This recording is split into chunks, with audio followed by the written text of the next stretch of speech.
Megasporogenesis यानी कि formation of megaspore. अभी मेगास्पोर क्या है, यानी कि फॉर्मेशन ऑफ एग सेल की हम बात कर रहे हैं। फीमेल के लिए वर्ड यूज करते हैं मेगा और मेल के लिए वर्ड यूज करते हैं micro. So formation of megaspore किस तरह से रहने वाला है? First of all, we are having MMC, that means megaspore mother cell. This is a diploid cell, जो कि आपको मास ऑफ न्यू सेल्स के पास नीचे आपके माइक्रोपाइल के पास दिखाई दे जाएगा। Then it undergoes meiosis, ये जाता है मियोसिस के अंडर। डिप्लॉइड से अब हो जाएंगे हैप्लॉइड सेल्स।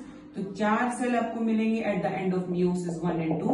सो सेकेंड जो मियोसिस है, एंड ऑफ द मियोसिस पे आपको 4 सेल्स मिलने वाले हैं। So these megaspores are now haploid. ये फंक्शनल मेगास्पोर, लेकिन इसके अंदर एक ही रहने वाला है। This one is the functional megaspore, यानी कि आगे की डिवीजन सिर्फ इसके अंदर ही होंगी।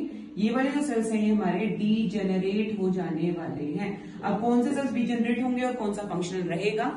जो माइक्रोपाइल की तरफ वाला सेल है वो फंक्शनल रहेगा और जो चेलेजल एंड की तरफ वाले सेल्स हैं वो आपके हो जाएंगे degenerate. After that dysfunctional megaspore, यानी कि ये आपका हैप्लॉइड सेल है।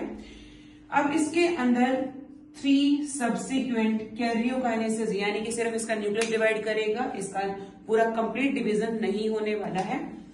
3 कैरियोकाइनेसिस के बाद यहाँ पर 1 से 2 न्यूक्लियस, दूसरी कैरियोकाइनेसिस के बाद 2 से 4 हो जाएंगे, तीसरी कैरियोकाइनेसिस के बाद 4 से 8 न्यूक्लियस हो जाने वाले हैं। नाउ हम बनाएंगे मैच्योर एम्ब्रियो सेल, जिसमें एग सेल यानी कि आपका मेगास्पोर जो है वो दिखाई देगा।